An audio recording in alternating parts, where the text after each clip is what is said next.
Welcome back everyone. Quickly, let's continue our discussion on CSS border width. And right now we'll be discussing about how to set a specific size for the left and right border width.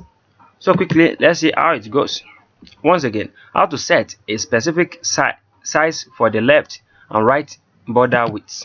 So quickly, back to our document. We are having this in our previous tutorial where we discussed about how to set the left and right, top and bottom at once. But right now we are going to specify left, right.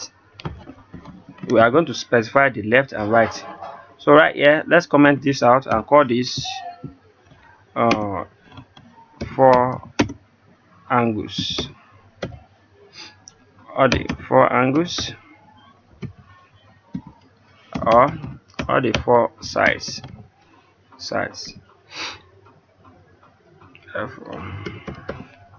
Or the 4 sides. But this one will be border width again.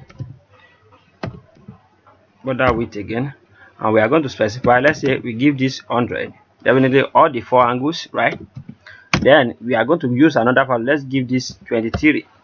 This 23 is going to specify our left and the right. So definitely we need the left and the right here.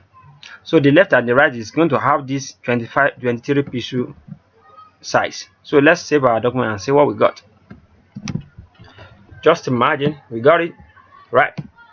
The left side and the right side, can you see the border is shorter than the top and the bottom? Can you see the top and the bottom, as you can see, is like this, and the left and the right is now having this new value which we specified right here.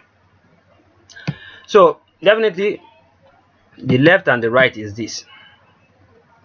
So by default we are firstly having the default value, which is the default value is going to be all the corners, and the second we can specify is the left and the right. So in the next tutorial we are going to be discussing about the rest. And what akorede ayofe is my name. I wish to see you guys next time, and to the next, have a great day. Bye bye.